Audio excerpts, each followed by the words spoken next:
Welcome into Off Track. It's April. The fools have already left. At least April Fool's Day is over. But as always, there's always a fool out there to be had. In Washington State, you would have thought this was an April Fool's story. It is not, however. A 51-year-old man got into a high-speed police chase the other day. At least it wasn't in Florida, right? I mean, really? Car was going over 100 miles per hour, hit two other cars before the cops stopped it with spike strips. Here's the wild part. I mean, it's from Washington. Not even wild. Come on, how wild can it be? It's in Washington. Washington, D.C. or state? State. Okay. Yeah. Hey, Gilly. Does Gilly drive a car? She could. I don't let her, though. Are you sure? Well, I don't even want to go into what happened last time. She was trying to talk me into letting her drive the other day. It's not good. We can't be. She really needs the thumbs.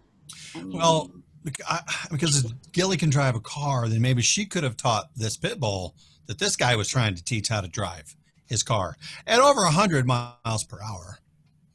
Apparently, he was drunk. Also. Really? No. Yeah. No, shut up. And the dog was at the wheel. Seriously, the dog was at the wheel. And the guy was. Can you draw me a mental picture of this, because I can't. Okay, seriously, it's a good thought. So let's just say we're going to use Gilly, who sleeps very soundly and looks like she was in the. Never mind. She's got her paws on the wheel, right? Kind of like this. And wait, she can't touch the gas pedal, and sure as hell can't touch no brake pedal either, right? Right. So the guy was using the feet. He was controlling the pedals. The dog with his feet. Yeah, with the person's feet. So I'm assuming this vehicle was an automatic. Well, I can't assume, but I'm sure if he's that stupid, he's not smart enough to drive a stick. True. Okay. What do I know? But so yeah, he. Wow. Somehow no one got hurt. And although the guy got multiple charges, including a DUI, dumbass. Did the dog get a DUI too? No, I would hope not. The dog is not facing any charges. Well, he was driving. I mean, wait, is it illegal? I don't think he had a license. Well, yeah, he didn't have a license. No, look, people have to have driver's license. You're right. He's not a people. It may not. You know what? I don't even want to assume the dog's gender. No. Oh, slow down. Yeah. Maybe it was a chick. Maybe that's why there was trouble. It was a chick dog. I don't know. I wonder if the law. law. My gosh. Imagine. What if it was like an Akita female? All I'm thinking driver? is, this is social dog distancing. driving the car. You cannot call Don't drive Uber angry. right now. What is the guy supposed to do? You got to drive. You can't get home. Can't drive. Let the dog drive. Yeah. Let the dog drive. Was the dog wearing a seatbelt? I don't think you can fit a dog in a seatbelt without the dog not being able to see over the dash or reach the steering wheel. Dogs aren't made like people. I bet you I've seen a groundhog drive before, though. I'm sorry, what? A groundhog? I've seen a groundhog drive before, Groundhog Day. Groundhog's on Bill Murray's lap. He's all, don't drive angry. Don't drive angry. And let's not forget Toonce is the driving cat. Oh, that was funny. Oh, yeah. It's this day and age, it's very tough. I'll switch to that word. To see any news of any type without being affected in any story by the coronavirus, COVID-19. Everything has to do with it, right? So are you saying that guy, not only was he drunk, but he had coronavirus too? No, he was trying to prevent it. He couldn't call an Uber. Oh, okay. What's up? Can't call a taxi. There you go. I got it. Oh, I thought he was drinking Corona. Well, he probably was and decided, I don't know. But criminals are even being affected by as they're calling it. Look, the cool kids these days, they call it the Rona. just the Rona, right? Okay. That's what the cool kids call it. That's Not true. me, because I'm true. not cool, and there ain't no way I want to call it any of that stuff. I don't even want to talk about it, honestly, but I can't do anything without talking about it. My Corona. And we need to check in with Mr. Mike Phillip on this one, because his radio program is based out of Canada. Mm-hmm. American Canuck, which is every I day. love that. Is it still at kind 2 of p.m.? method. 2 p.m. Eastern? 2 p.m. Eastern. That's right. On Mojo 50, right there. But police in Canada started following a crazy driver the other night and watched as he made a bunch of stops to sell drugs. Hey, he's making money. Everybody's At out of least work. he's these employed. days. Right. I don't see a problem. Do you see a problem, Rusty? I don't see a problem. I mean, you got to do what you got to do. Look, They were helping Live with social free. distancing. This is your brain. That's your brain on drugs. It's not a good thing. Don't do drugs. Don't sell drugs either. We don't condone any of this. I do condemn it. Just putting that out there. Legal matters. And only users lose drugs. Let's just remember that. And only users lose drugs. Yes, that's what I said. Okay. Well, you can't just lose them making if sure. you don't use them. So, Right. what I mean? Just like, I've lost my mind. Well, you got to have it to lose. Exactly. They pulled him over and found tons of cocaine and cash in the car. Any hookers Tons? with all that blow? No, maybe that was her name. Maybe that was her name. Maybe her name was Tons. Maybe. What kind of car was this guy driving? He could have tons of anything. I'm thinking I would have sold him my 3/4 ton Ram if we'd been good to go. What the hell? Yeah. Lincoln Continental? How about a Tundra? Toyota Tundra. Oh. Boo! Boo! They pulled him over and found tons of cocaine and cash in the car. So he was charged with drug trafficking. On top of that, he got a ticket. It's only $750. That's pretty cheap. That's a pretty cheap price to do drugs and sell He them. got off cheap. Yeah, he did. And here's the thing right here. Here's the part that blows my mind. He got this $750 fine for operating, are you ready for it? A non-essential business during the pandemic. And Now who that's says where it's you not go. essential? Hold on. I got to clarify here. So he was driving around delivering drugs Yes. with tons of cocaine and cash. cash. Yes. And the ticket he got was for violating social distancing rules? Non-essential. Look, the Non-essential CDC has business. rules that are in place for certain businesses. I'll tell you guys this about That my experience policeman today. was Jones and Yes. Well, if they're giving them tickets for like that, I think I'm going to have to call foul here because alcohol is considered an essential business right now. So I got to say cocaine would be too. And if they're not going to cite him for it being illegal, then he's got to be allowed to operate the business. Alcohol is not legal. I'm sorry. Alcohol is not illegal. Nose candy, however, is. Hold on. Yeah, hold but on. they didn't cite him for that. No, it's just it's not essential business right now. So, Like it's ever been essential. Well, if you're that one guy, he probably needs Yeah, it. if you're that one guy. Okay, that one guy needs it. but If you're an addict. wouldn't they have to recognize selling drugs as a legitimate business before you could be fined? I mean, it's not a bit. It's Gotta come up with illegal. some charges. It's a Oh. legitimate. These days, they're always looking to trump up the charges. so Rusty, Mhm. following that premise, what about prostitution? Isn't that a legitimate profession? Nice beaver. Thank you. Thank you. Oh, I just had it stuffed. Yeah. No. I mean, I'm a so do they consider it? I mean, are they making them buy a license to conduct business? No, they're just looking for an excuse. They're looking to find out something to charge Yeah. them for. Well, With yeah, the exception of, But I mean, let's Look, be fair here. I can tell you this. I have a friend who's a police officer. I will not tell you where, but Glad to know you have a friend, though. That's awesome. I do, in Congrats. law enforcement, especially because you never know when you need a friend in law enforcement. But they're not even allowed to stop people and not even 10 miles an hour over the speed limit. Like, I think this person said it was like 15 or better. You have to go before you get pulled over. Illinois. So maybe the cop really just wanted to hand out a ticket for a non-essential business because nobody's letting him do it.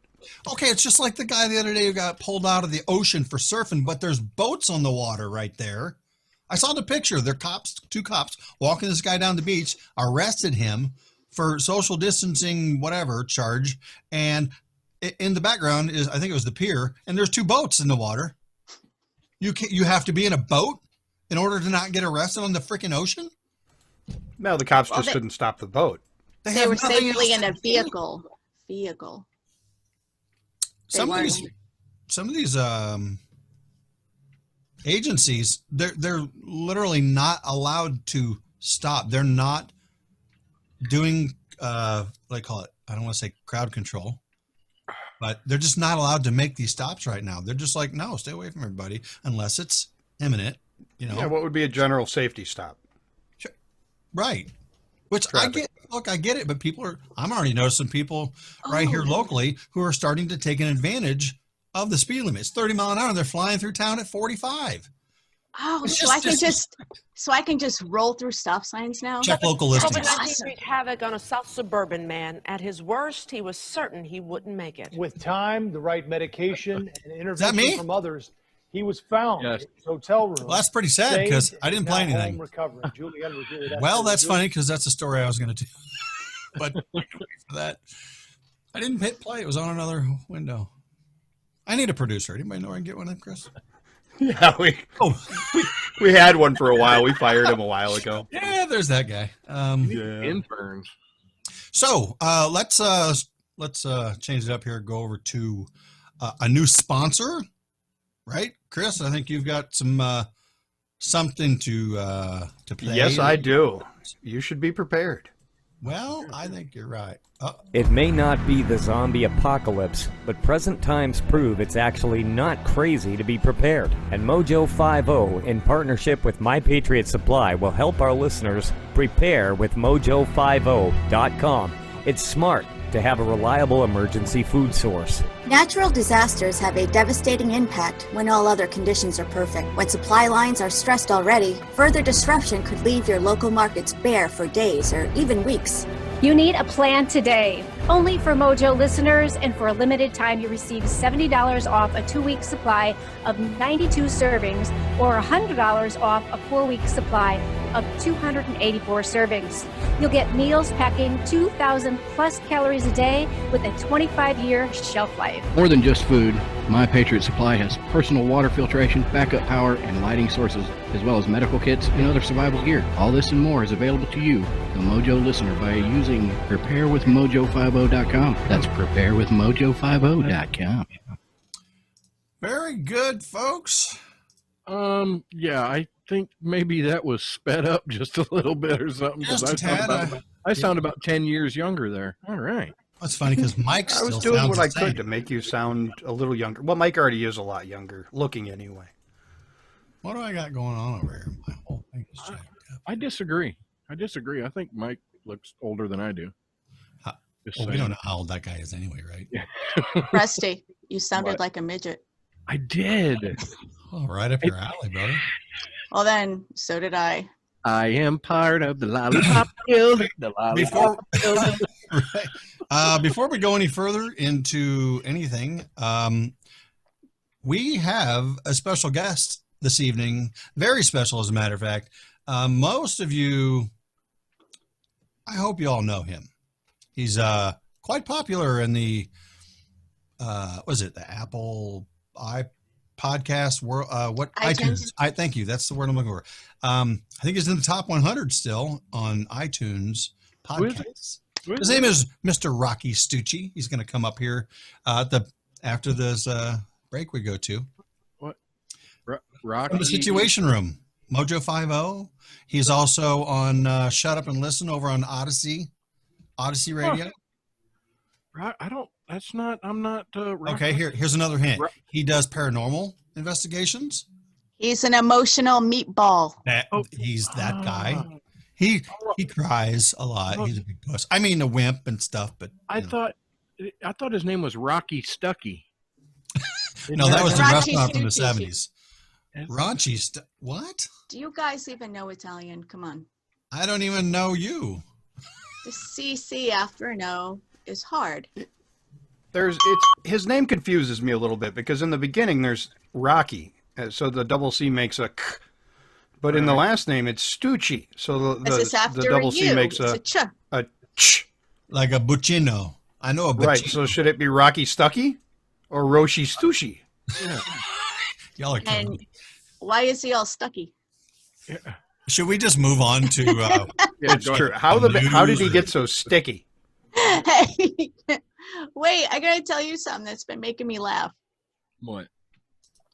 being isolated in the house, I started listening to venturing to different podcasts, and I cannot believe I've never listened to this one because this is my sense of humor.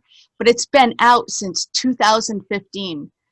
Wow. Have you guys? But it's British, so maybe sometimes the humor might escape some people. Right. It's all British, but it's called "My Dad Wrote a Porno," and it is this guy, and the title sounds a little weird, but I started listening to it. This guy, his father is in retirement, and he wanted to write erotic literature, and he doesn't have an editor. He doesn't know grammar, and the way he talks, it is. I swear to God, I gotta change my pants sometimes because it just makes me laugh so hard. What's this guy's name? It's called "My Dad Wrote a Porno," and the author. So it's Jamie, James, and Alice are the ones that narrate it. Kind of like, us douchebags, but they're reading this out loud. And so his pen name, it's a book called Belinda Blinked, and his pen name is Rocky Flintstone. Is it ROCCI like that one guy we know? No, it's ROCHI.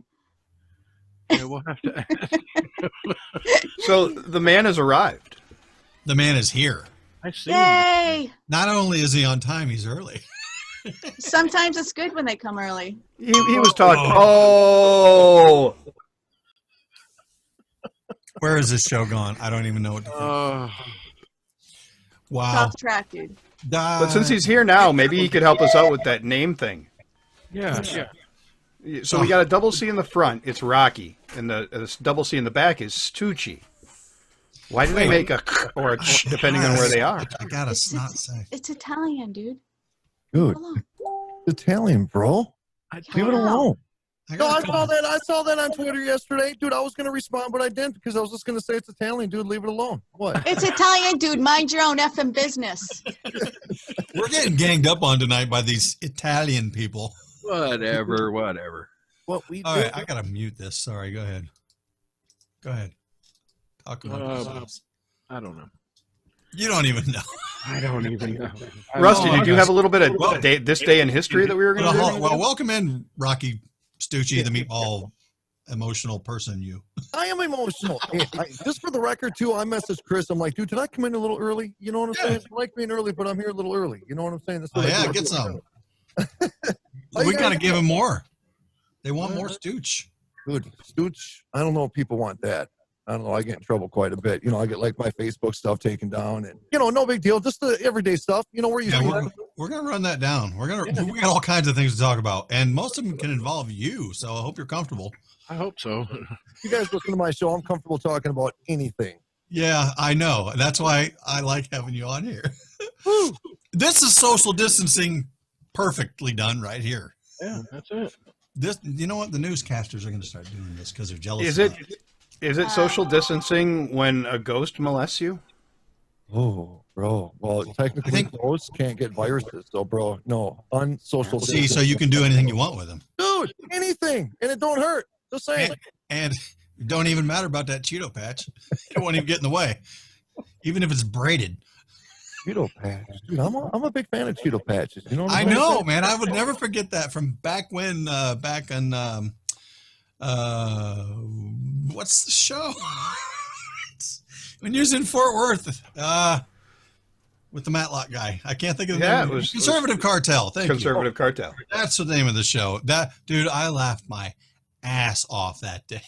I don't understand how I get away with saying some of the things I say. Well, it's Mojo, so it is Mojo. That's why we love Mojo. We can do that. We can do whatever the hell we want. I don't want a social distance though. I need, this whole. You need a hug? Dude, bro, bring it in right now. Wait, come on, give me some more stuff. Come on, give me some stuff, bro. I watch out. Your mustache tickles. Hey. Look, he asked me today if anything goes. There you go. Everything goes. Well, hey, you know what? We are so unique right now in this program that there is a cat sleeping on the planet. I'm just saying, this is the weirdest thing. That's ever. a dog. That's a dog. That's how unique. Same thing. It's small and hairy. You know what I'm saying? That's Gilly. That's what my wife said. That's what my wife said. Small and hairy. I was like, well, What? You need a trim. Hey, what are you doing? She must like you. She's a girl, so there's that. Turned into porn. Yeah, I'm not sure we're gonna get to Rusty's whatever you had to go down, but that's okay. I mean, what'd you have there, Rusty? So this is interesting. Today, National First Contact Day. First Contact Day commemorates, April 5th, commemorates a fictional date in the future when an alien species visits Earth and makes contacts with Earthlings for the first time. This is a common story. Was that the Vulcans? Very good, very good. Nice. The fictional meeting of Vulcan humankind is supposed to happen on this day on 2063. Oh, I won't be here, so I'm good. Yeah, I'm pretty sure I won't be. Anyway, so I'll be 93 years old, but I won't be alive. I promise you that. If I am, yeah.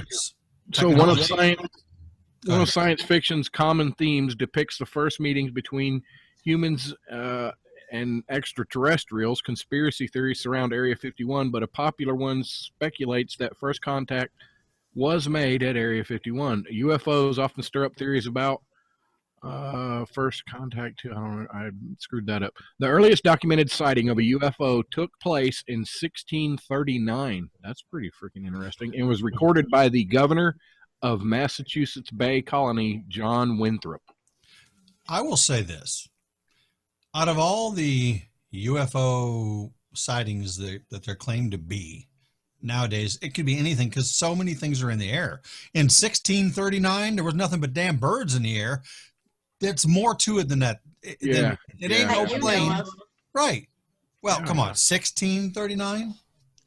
That you know of. 1839, I would have been like, maybe. 16? Meh. There was no gasoline engines at the point. What could it be? Superman. Rocky, have you heard about this? No. I'm listening intently right now. Oh, just jump in. Don't be afraid. Be a stooch. Be a stooch. Be a Stucci, not a Stunad. Whip out your six guns. 6-gun Stucci. That's sick. The whole 6-gun Stucci gives me chills when you say it. It's like I represent something beyond me. You know what I'm saying? I feel powerful about it. Oh, Excuse man. me while I whip this out. What we do, That's what we do. Yeah. Oh, look at her doing the wave. Sorry, Rusty. I didn't mean to derail your thunder. You got about a minute or less. Yeah, I see that. There's a bunch of national days, but I ain't got enough time to go through. They're all national? Yeah, well, there you go. There's that. Yep. Folks, stick around. The fun has just begun right here on Off Track. Colliding. Those worlds are colliding. The Situation Room with Rocky Stucci. Right on the other side of this. Come on back for it.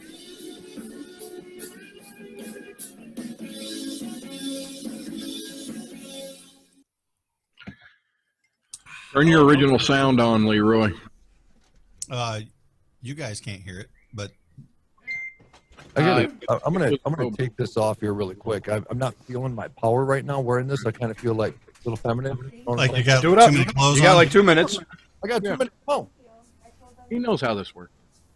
No, see, on the last I thought he was show gonna it do was it in off. front of us It so was we could use it it. was messed up. What was messed up? The music was messed up on the last show. It was up and down when it Okay. played because Well, I've got it on now, so. Awesome. The last show, you guys recorded it through here, though. I'm recording it through Spreaker again. So mine hears it. Okay. But I still turn it on anyway. The best birthday card ever. What's he got there? The Godfather. The Godfather. Mario Puzo. You look at that with the pizza shirt. Oh! Rocci Stucci. I want that one. Oh, look at that. Look at I want that one. Nice. That's pretty sweet, bro. What we do, bro, we do sweet shit. You know what I'm saying? Hey, so when we Melissa come was back, a little disappointed that you left to go do that. She was ready for some it's music. weird. And... Dude, I was standing right next to my screen. I swear to God, I saw. so hey, real quick, when we come back, I think Rocky, you want to do a live read for Sovereign Rising? Tell them all about it. Dude, I don't have nothing in front of me. What? Just tell them what they did. Oh, like you can't make it up on the fly. Sovereign Rising. Your T-shirt makers. Oh no! So, hey! Just so you know, this is not the T-shirt for Mojo. Just so you know, this is. I know. I know. But it just reminded me of it. But I like it. I designed it by myself. So put him on the spot. Well, No. We got 5 seconds. Hi, Tamara. coming in hot.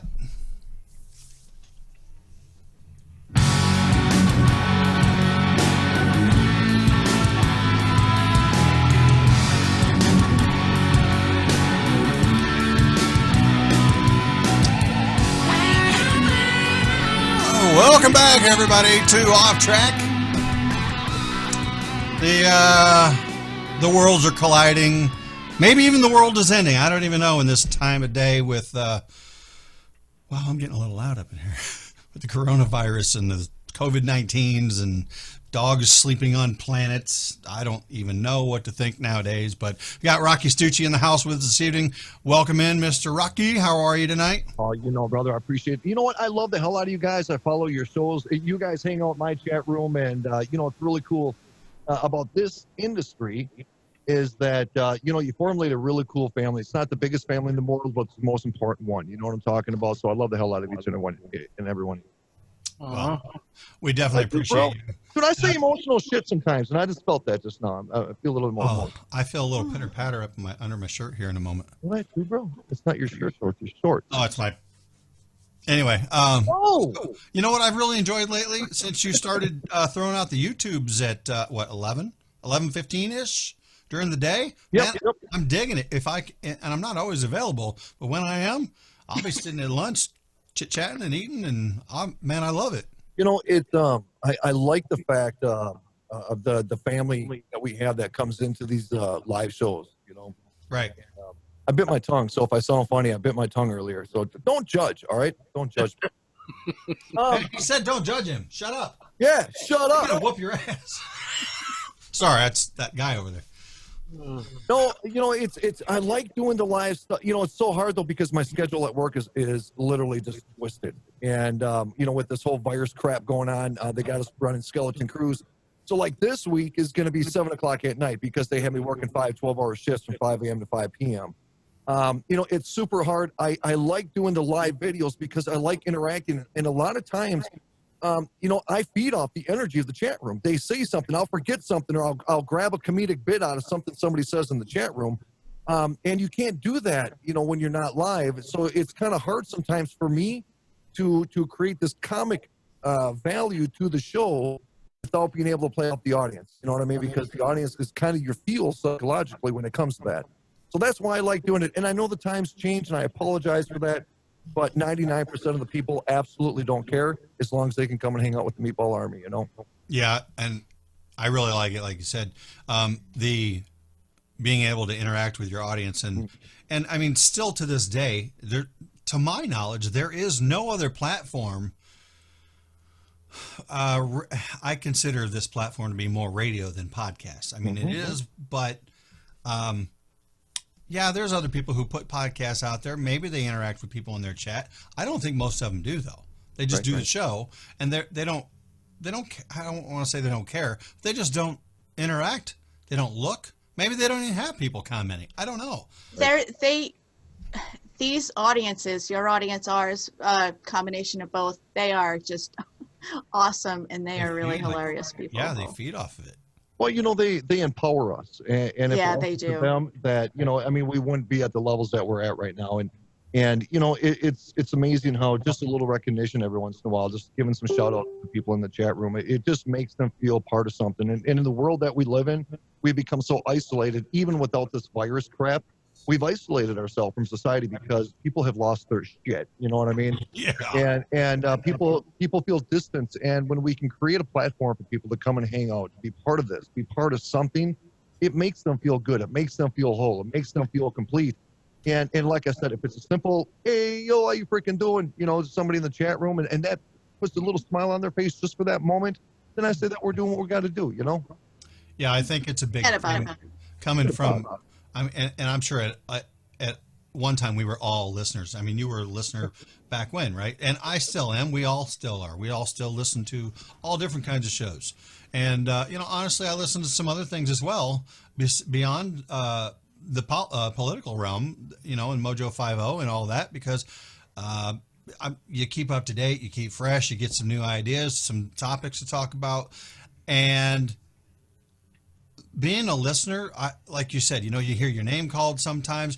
Look, it makes you want to invite people in, get them involved in the conversation, and you just grow your family. It's awesome. I love it. Well, those are the people you're talking to every day, or whenever you're talking on air, you're talking to the listeners. So when you're talking to them in a chat room, you're getting your feedback, you're getting love, and you're giving the love. Yep. I think for myself, the one thing I wish I were better at is being able to talk, flowing, and reading and, interacting at the same time. I got to stop myself sometimes and go, let's look over here. Mm-hmm. Yeah, especially if you have ADHD, you could be in something very intense, and then all of a sudden you look at the screen and you see one word that just kind of throws you off just a little bit, and then you completely forgot what you were talking about. That's every time I speak. I know, bro. I do not feel you on that. I got a squirrel. It seems that happens every time I'm watching the Meatball show really. and chatting in the Meatball chat room.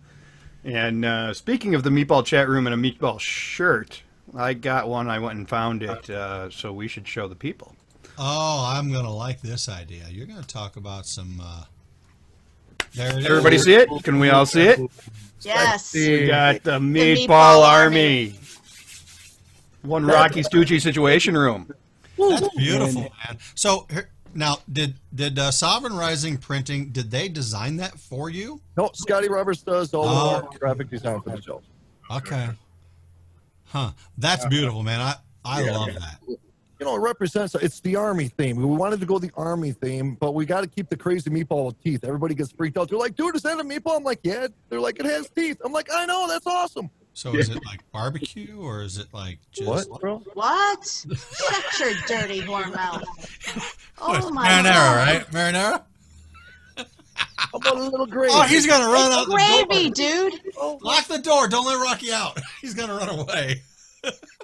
So this is a limited You're time breaking my t-shirt, heart over there. right? Limited time, only a few, and then once it's End of gone, April now. you're gonna be able to get it. $25 donation to Mojo 50 gets you the T-shirt, right? Is that right? They have the tab now in the mojo50.com. Yep, it got The donate expanded through tab. the month of April because of Yes. Corona. But at the end of month of April, that's it. No more. You can't get the Rocci Stucci Meatball Army shirt anymore. So go on out there, make your donation to Mojo 50, get yourself one of these collector's item shirts. You're going to be happy you did in 5 years when people are like, hey, where can I get one of those? And you're just going to you can't have one. On top of that, I think, people are like, wow, it's $25 for a T-shirt. Well, guess what? You're going to get your T-shirt, but you're also donating to the platform so they can grow and give you more of what you're already here for to begin with.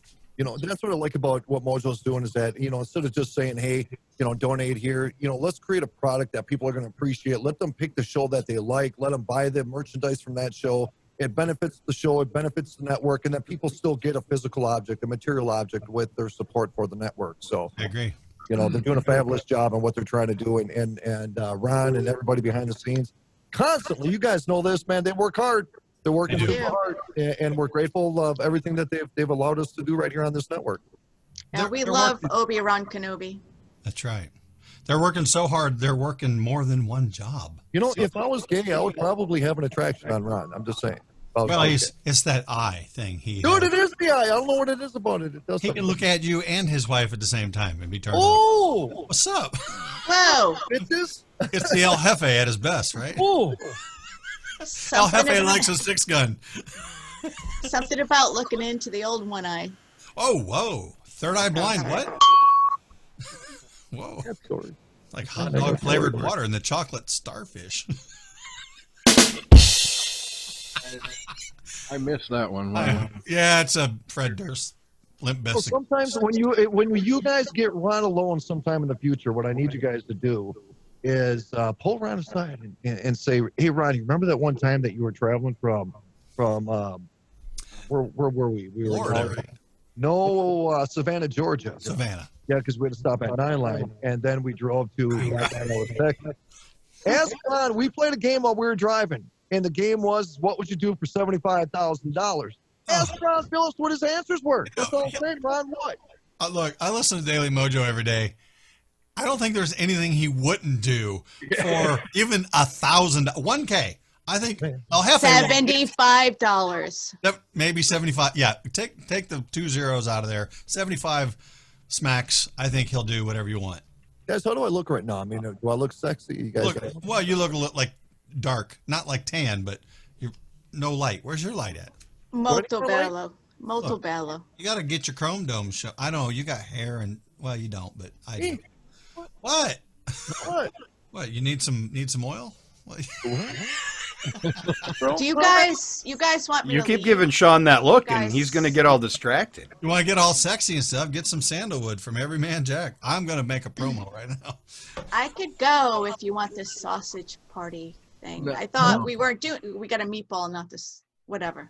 No, we need you here. We need some balance. Actually, is there another one of you around anywhere? Stuff.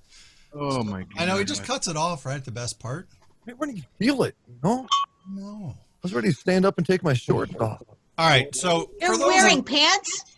That's illegal. No. Got to take your pants off to be on this show. Gilly's not wearing pants. What?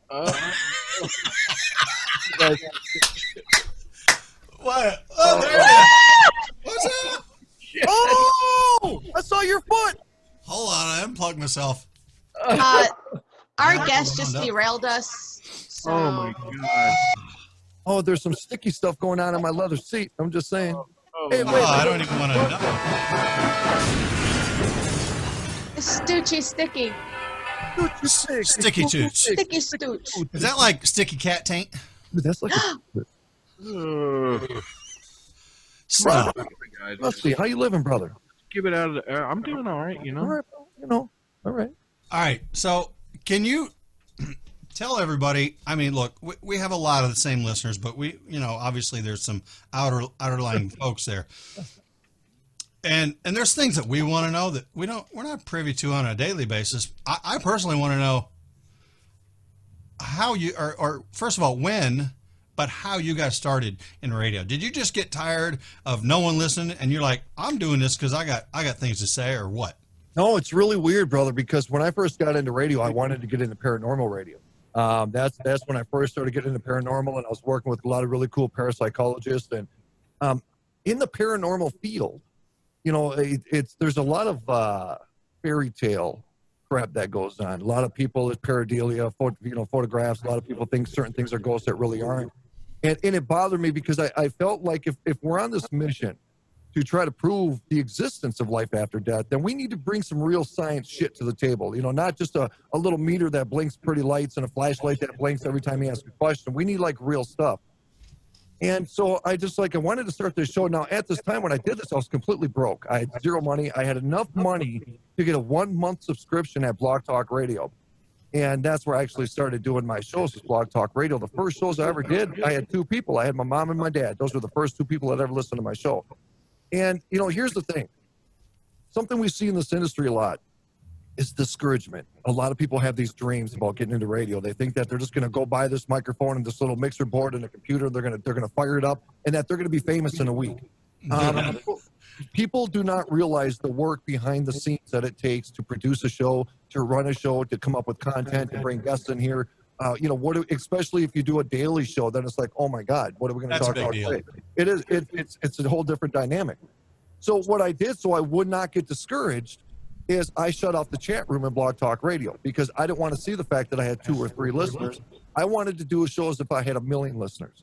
So I shut off the chat, never knew how many people were listening to my show, and I just continued to put on a show, just continued to do it.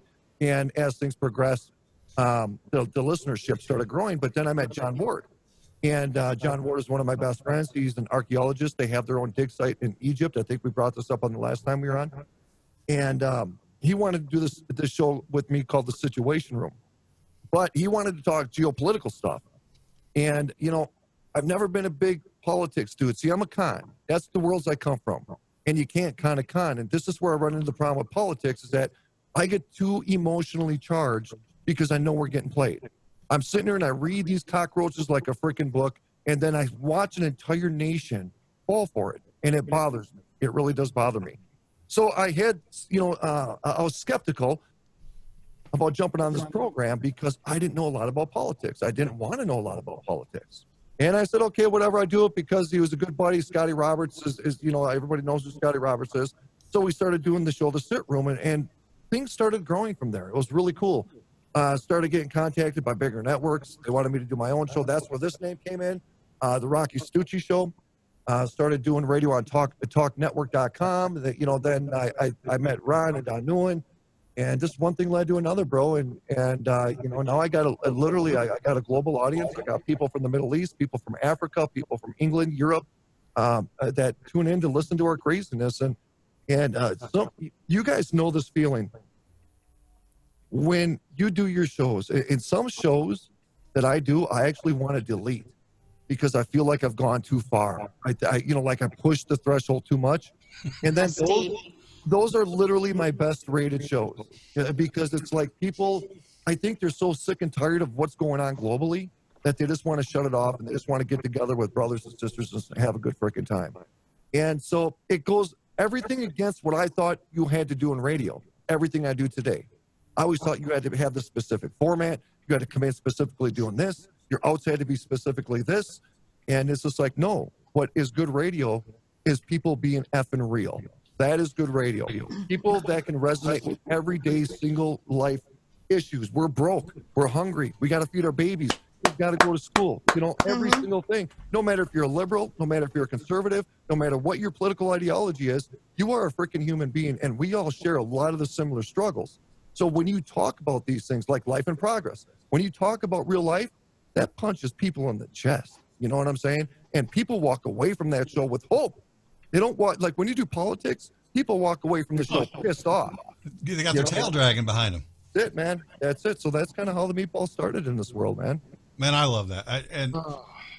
The real life stuff. I know I give Rusty a lot of crap all the time, but it's hard to believe.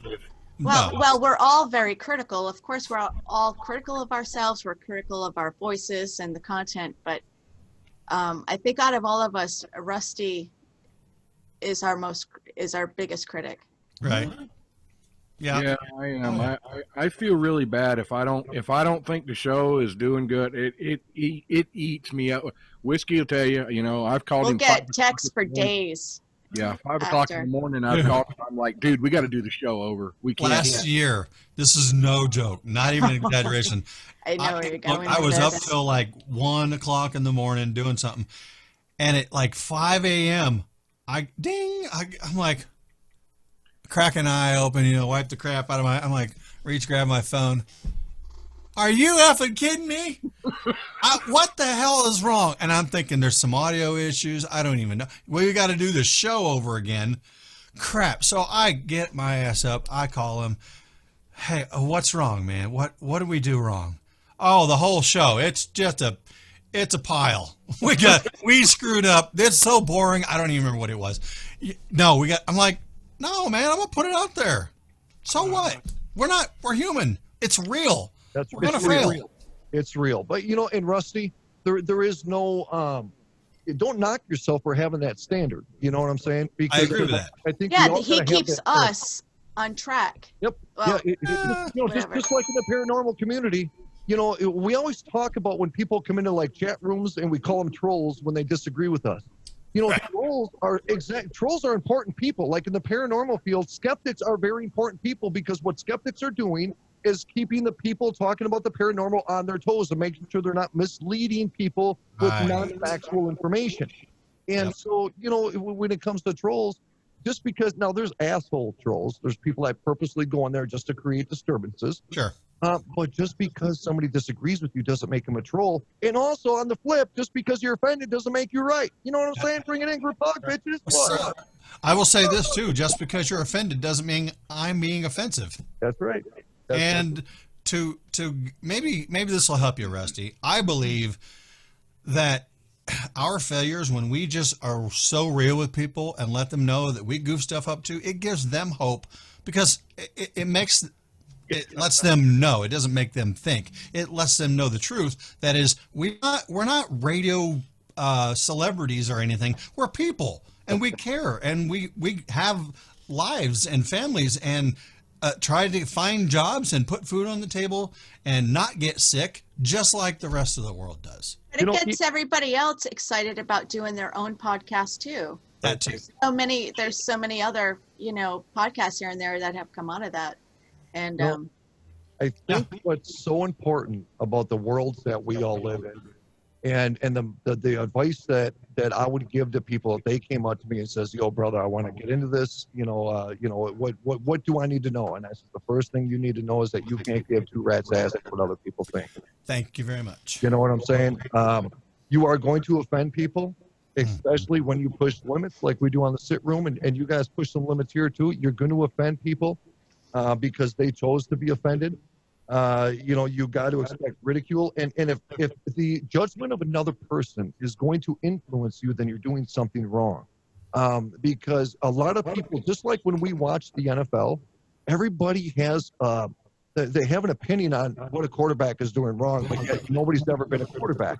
Armchair quarterback. That's right. A lot of people in radio will come up to you and say, well, you should do this differently, but yet that person's never even touched a microphone in their entire life. Sean, remember that critic I had? Oh, yes. I haven't heard from him. Oh, my gosh. Yeah. I had forgotten all about that. Constantly telling me what to do, what not to do. We shouldn't say this. We should say that. Yeah. I'm too raunchy. I'm saying this too many times, saying never been behind a microphone, never even wrote a book. Well, until we brought her on. Oh, wait, what? What? It was that one guy. It was that one girl that Rusty knows, and you brought her on the show. All right. Wait a minute. Yeah. Anyway. Moving on. Damn it! I screwed that. Sorry, I just threw someone under the bus. Oops! Hope that didn't hurt too bad. Oh, all right. So paranormal. Yeah. You and I've chatted a couple times. I guess you never made it to Savannah. October. No, nope. Okay. Nope. I mean, everything changes. Nothing's ever stays the same, right? Especially in this industry. Right. Now, so you've done other than podcasts and radio in paranormal world, right? Have you done some behind the camera stuff? Yeah, we actually we made videos now for the Travel Channel. I don't know if I brought this up last time. We've been working with the Travel Channel. We did a sizzle reel down at a place called Faribault, Minnesota. And this was an old boys farm, and it's all overgrown now. You got to really go deep into the woods to find, some of the locations here. But here's what's really crazy about this location is you actually hear EVPs without using our recorders. You actually hear the spiritual voices with your own ears, and it's the creepiest feeling. And then you cannot discount that, because when you record things, our EMF that keeps this planet together, it actually makes a sound. So sometimes you get this pareidolia within the sound to where your mind automatically thinks you're hearing words. Now, when you're hearing these voices without the equipment, there's no way you can debunk that. Those are real voices coming from the woods, That gives me chills. Yes. I need to hear that. So what we're working on right now with the Travel Channel. 5 hours and 17 minutes from here. Yep. Well, not from here, though, bro. I can meet you there in an hour. What's up? Come on, give me some. Where is it Because again? He travels telepathically. It's okay. It's just south of the Twin Cities, about 45 minutes, just south of Minneapolis. Yeah, it's about 7 hours from here, but I could be there too. So Scotty Roberts and myself are working on something local, one of those things where history meets horror, right here in the United States. And then we're also trying to work with the Travel Channel to get us out to Egypt and do a program called Paranormal Egypt, where we go to the 4 most haunted locations in Egypt and investigate. We get to investigate the pyramids. Whoa. Yeah, Dude. man. Seriously? Yep. Do you need What does that anybody cost? to work security for you? Hold on. Or What does that cost? anything? They want us to come out. So because of John Ward, I'm really good friends with the guy who runs the Department of Antiquities in Egypt. So he's the one that gives us the permission, and I'm good friends with the freaking guy. You know what I mean? Wow. And so we've already got permission. Now there's a site off of John and Maria's dig site. Their dig site is called Gebel El Silsila. They've actually changed history with their findings. They found a tomb with 14 mummies in it, baby mummies, crocodile mummies, cat mummies. Crocodile mummies? Yeah. Did they find that black looking casket that was on Facebook earlier this week? Nope. With somebody opened the black tomb. I know. Apparently nothing bad happened. Right. Josh Gates is a good friend of mine. If you guys ever seen his show on the Travel Channel, Destination America. Oh. But yeah, so Josh Gates actually went out to John's dig site, and Travel Channel did a show down at their dig site. Now here's the thing. About 3 miles off of John's dig site, there's a spot in the desert where not one Egyptian will go after the sun sets because they believe that it is infested with jinn. They believe that it's infested with non-human spirits that are more creature-like spirits. So that would be destination number 1 that we would investigate. Now, so you say outside of, did you say Egypt, right? No, it was right outside his dig site in Egypt. In Egypt, okay. COVID-19 wreaked havoc on Why a does South this keep suburban coming up? man. At his worst, he was I'm not certain even touching he wouldn't anything. make it. With Bear Paranormal, bro.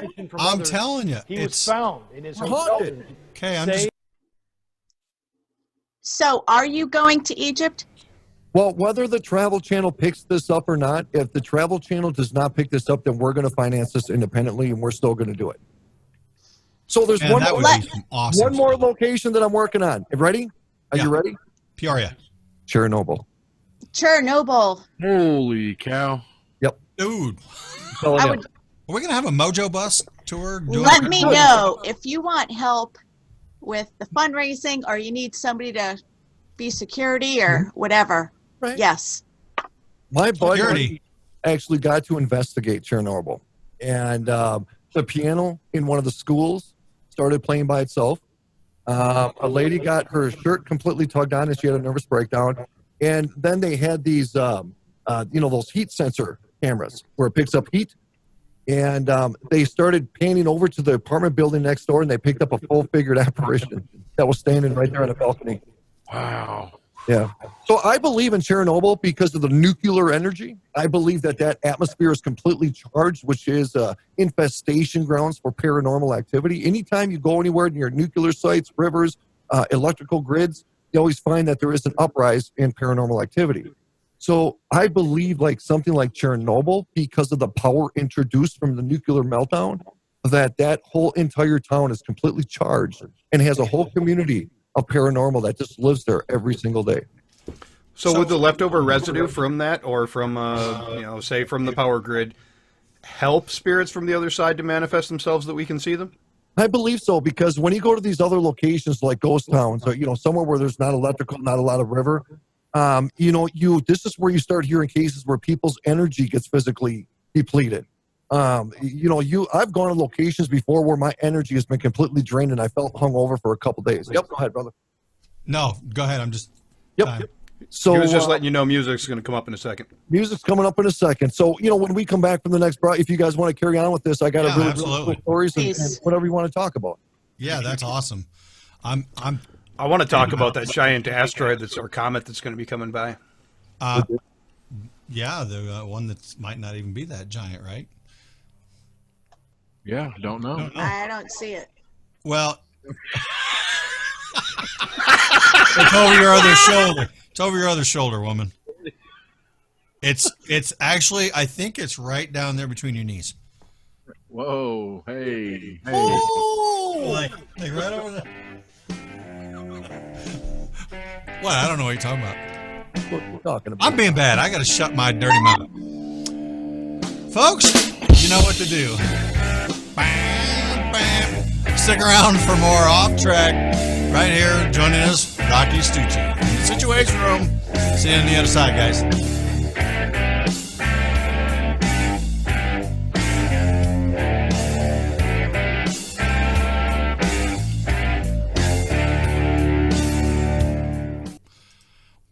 I think when we come back, we'll just head right in. Cat cooler? Yeah, you got that ready? I do have it ready. I'm going to burn one real quick. I'll be right back. You got the new one, huh? That's funny, Chris. I just got that, bro. Yeah. Tip of the day, if your blown-up doll's nose starts running, she's not sick, she's full. Oh, my God. That's terrible.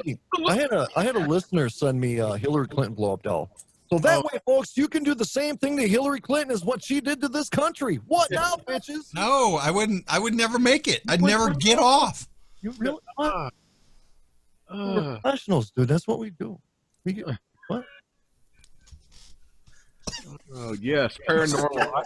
I've got an interesting question that I just thought of, so I'm gonna wait. But yeah, I like this stuff. This is good stuff. Dude, I feel kind of weird not wearing pants right now. Yeah. It feels kind of like it's changing me spiritually and shit, bro. See, look now you're getting your off track feeling. Ooh, Get a little drafty. A little drafty in here. Got to refresh. You have to refresh. Oh, this virus stuff, brother. I'm done with it. I am done with it. Dude, I'll tell you what. Actually, don't let me forget. I'll tell you about my car buying experience today. Well, we'll call it yesterday for the show, but All right, bro. All right. you know, dude, it's like, what in the hell? Oh, I'm looking at somebody's head right now.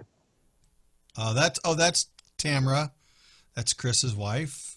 Dude, I bit my damn tongue right before I came on the show. Oh, dude, that's one thing that pisses me off. Pain makes me mad. Mad as hell. I want to whoop someone's ass when I get hit. I want to go to Walmart and fight somebody, bro. I'm telling you the truth. Honey, where are you going? I'm going to Walmart. I bit my freaking tongue. What? What's that mean? I'm gonna whoop his ass. Yeah, boogity. Weird. And then once you do it, then you keep biting the son of a bitch over and over again. Yeah, because you can't. So dumb. Oh, get rid of it. Oh my God. There it is. All right. What's up? I'm going to share that. I changed my DVX settings. I don't know if I'm really comfortable with them yet, but I'm feeling pretty good. I'm going to have to listen back to the show and see how it sounds. So far, you sound good. All right. At least to us. I took a little bit more of my low end out, and I adjusted my noise gate a little bit. Did a few different tweaks. Yeah, I shouldn't just touch it. You know, that's my problem. Is things have been fine forever, but for some reason I feel like I got to fix something that don't need fixing, and I fix it, and then I can't remember where it was. You know what I mean? You pop into Watson's show occasionally. Oh, dude, Watson. I'm texting him. I'm like, dude, stop. I'm turned down like 2 on my truck. Oh, dude, you're killing me. Poor Watson. The next day, it's like, what? Dang it. Poor guy. I'm like, you're in IT. Come on, man. You just don't touch it. Leave it, bro. Take a picture when you dial that shit, and take a picture of everything. Right. I'm trying something new this week, as you can tell, because I don't have my mic in my face. Yeah. I just turned the gain up. It's just a 320. I don't know. They say it sounds fine. So I'm used to having that I'm used to having that big black thing in my face. There's a look coming in hot. 5, 4, 3, 2.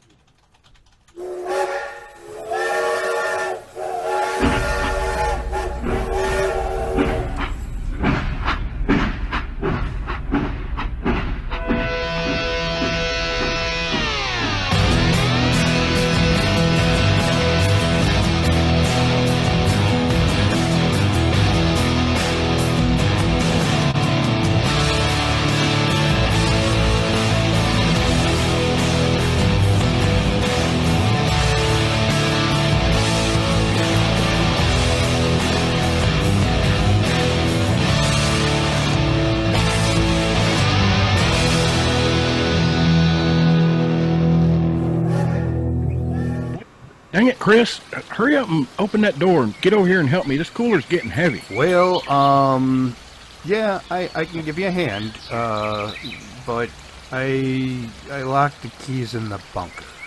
Dang it, Chris. We have to do off-track in an hour. How are we going to get in there now? Relax. I got a new lock we can install later, but right now we need a battering ram. Hey, I know. Let's use the cat cooler as a battering ram. It certainly is rugged, but I don't think it's made for taking down steel-reinforced doors. Man, relax. This thing can take 2,500 pounds of concrete with only minor scratches. We can definitely open the door with it. Rusty, grab the other side. All right. Well, we need a new door, but the cooler's good. Let's get to the studio. Get your cat cooler today at catcoolers.com. That's catcoolers.com. Cat Coolers does not approve of their product for use as a battering ram and cannot recommend you use it in any breaking and entering scenario, but it worked and it was fun. No coolers were harmed in the production of this ad, but the door is a total loss. Also, don't use it for smuggling a cat into New Mexico, as it's against the law. Well, there's that. And I'd like to follow that up by saying, go get you one of these badass rugged, I mean rugged because, well, I'm pretty hard on crap, and this thing's lasted me a year, and there's not one thing wrong with it. It's got this nice screw-on lid instead of one of them ones that just pushes down and it leaks all down your chin and all down your shirt. And it keeps things hot all day and cold all day too. There's a magic little switch that calls nothing and it just knows how to do it. So catcoolers.com, promo code whiskey, get you 10% off. Catcoolers.com. Go get you one. Hey, Whiskey, what color is your microphone? Big and black. What color is your cat cooler mug? Big and black. Dude, we're onto something here, bro. Something's happening that we need to talk about with you. Look, I even like my coffee like I like my women. Full of booze. What? I mean, catcoolers.com. It's stuff. I don't know. Oh my God. Oh, right. wow. So Go ahead, Rusty. I'm sorry. So getting back to the paranormal stuff, and this hit me while you were talking about it. Has anybody documented any, like, is it more than people that come, you know, that their spirit hangs around? Like, do animals, do dogs? So that question. That's an excellent question, brother, because you know we lose somebody. Look at Melissa right now with her little cat, and Woof, woof, meow. cat on the phone. Go get him. I mean, the dog on the earth. No, I get a lot of calls. I got a call from a lady one time. She had a dog for 15 years, and you know, here's the thing that you learn a lot, and this is what actually makes me live a better life, is that when we lose someone or something that we love, we realize all the times that we didn't appreciate the time we had when they were around, right? So we lose somebody we love, or we lose a cat, and we want one more time of validation that they're still with us somehow. That, you know, and if it psychologically helps us, then it does, you know, whether it's real or not. So I went to this lady's house. I've actually picked up dogs barking. I've actually got animals, EVPs of animals. Awesome. We've gotten dog toys that were actually being played with nothing there at all. And this was all done at one single location because she believed that she could hear her dog walking around the house in the middle of the night. And she was right. There was something that sounded exactly like a dog running around in the middle of the night. And now I had a conversation with this lady who's super religious, and part of her belief was that animals didn't have souls. And I'm like, there's no damn way an animal that can love so much could not have a soul, because part of the soul is love. And, you know, our soul is connected to that energy, to that universal energy of love. Love is what keeps us going every single day, whether it be doing love for radio, the things you do for your family, the things you do for your husband, you know, your husband or your wife. It's love that pushes this planet forward every single day, not politics and not corporations. And so one thing I learned a lot about this industry is that people realize after somebody's gone is that they may have complained about an individual all the time. They may have not wanted to be around an individual all the time, to realize that a lot of reasonings behind their actions was selfish. And now that that person was gone, they wanted to rekindle that somehow by hearing their voice one more time, or one more "I love you." You know what I'm saying? So, well, except for Rusty has a cat who's an asshole. I don't think it has a soul. But that cat's going to hell. That cat will scratch the soul out of your eyes, I think, right, Rusty? Yes, bro. Oh man, crazy in there. You know, I've had, I don't want to say a number of paranormal experiences in my life. I think some of them are probably just my mind, you know, whatever. But there have been some, at least one place I lived to where there was some seriously weird things going on that just could not be explained. One of them actually happened to my dad. My first wife and I were on a trip. He was there feeding horses and the animals and all that. And so he stayed there with his he had a dachshund. And in the middle of the night, the dog starts growling at the end of the bed and, you know, wakes him up, and he's like, you know, hey, just shut up, whatever, it's a horse or something. Well, then she's growling and like looking out towards the door. So he's like, well, I get up, check it out. Gets up, looks down the hall, sees nothing.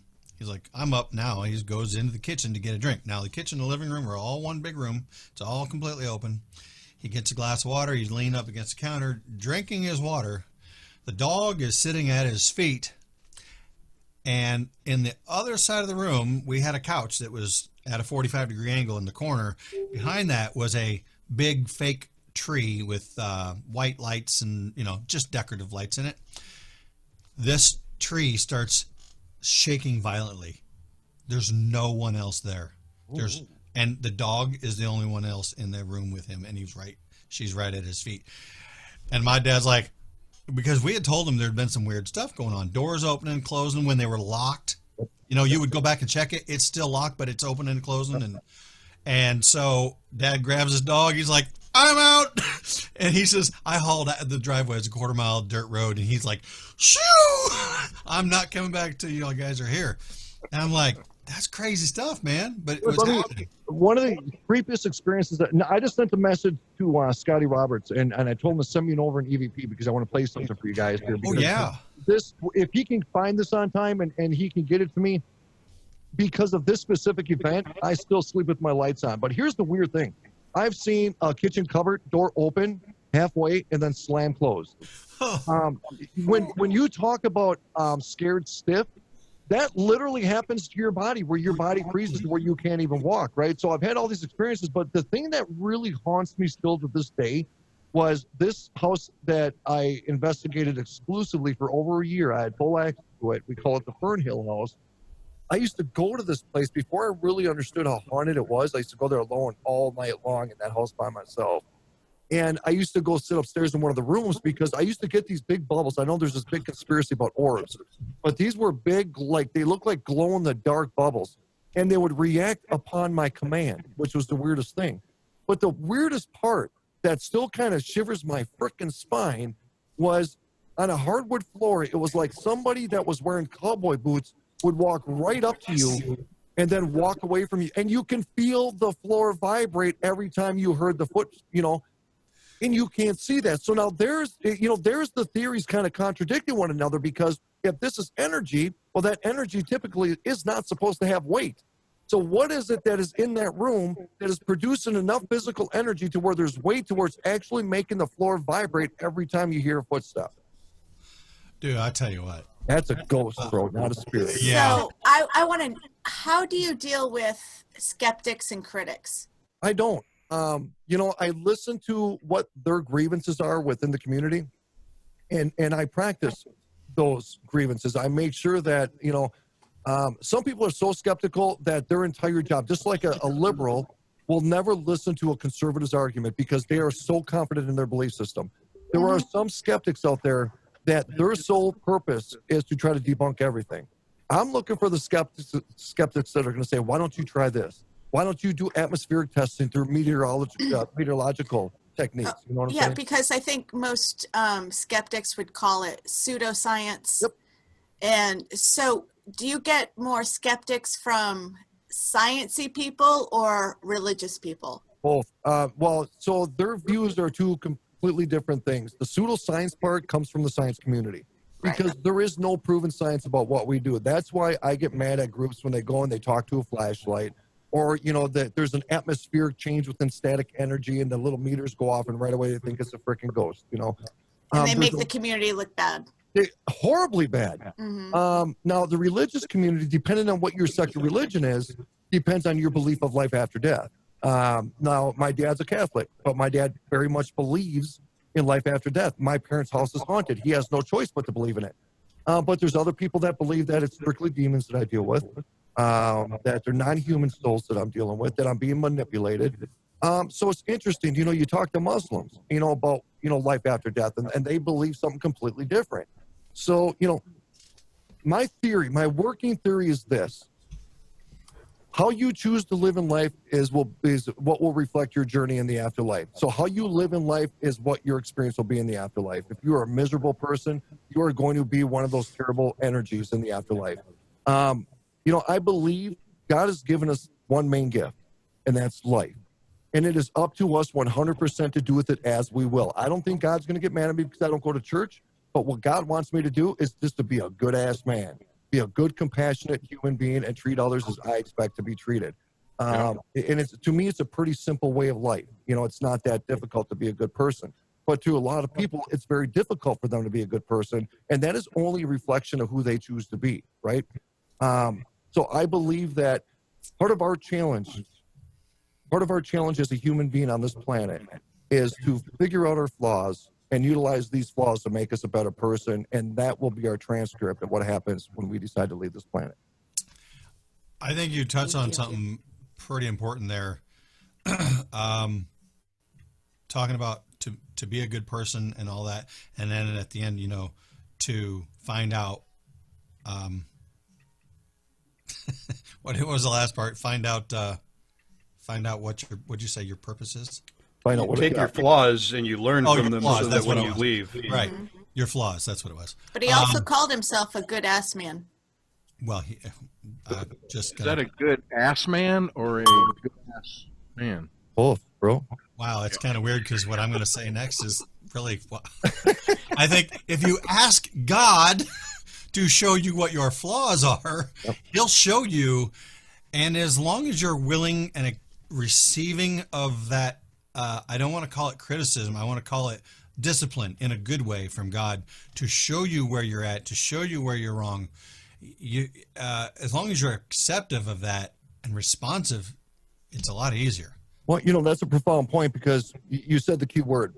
When you ask God to show you your flaws, that means you just unlock your mind to be open to them. A lot of people will not ask that, nor would they open their mind enough to be able to absorb their own flaws because in the world, they are 100% already perfect and they don't need to be fixed. Right, before the fall.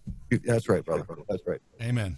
So, you learn a lot. A lot of people think that it's just about going to get EVPs, but one thing you learn about paranormal, if you're absorbent to it, is learning from the circumstances of why you're actually going to these locations. You're looking at these people. Dude, I went to this one house, the same house where the people were talking about the dogs, right? Where they thought the dog was still living there. And the first time I ever went there, now I used to be a theta healer. I was really into the whole spiritual healing thing and crystal healing. I went down all these different paths in my journey. And so when I got there, this guy calls me up and he goes, hey, I know you're coming over. He goes, do you mind if there's a few people over there, hanging out? I'm like, dude, come on now, bro. You don't even need to ask me. Of course I don't mind, So I get there and there's about 30 ladies all on chairs in a big circle. And then the king's chair was ready for me with a hot cup of coffee because that's what I do, I was a little disappointed that there weren't ham sandwiches made for me when I got there, but I'm not going to get upset about that. I mean, you should be upset. All those sandwich makers and no ham. A whole living room full of sandwich makers, bro. Damn, they failed. I didn't even get a back scratching. You know what I mean? Oh, yeah, I know. Blasphemy. Here you go.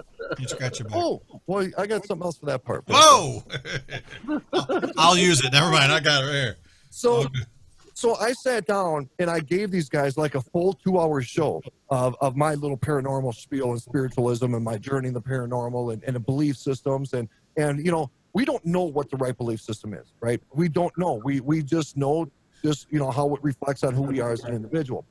So after I got doing this whole 2-hour spiel, this tiny little lady came up to me. She's probably in her 80s. And she just broke down in tears, dude. I mean, she was just done. And she came up and she grabbed me and she held me super tight. And she was about 5'2". So, I'm sitting here, I'm holding her, and her head was in my nipple. I told her just take a lick, just see if it tastes like a popsicle, but she didn't. A meatball sickle.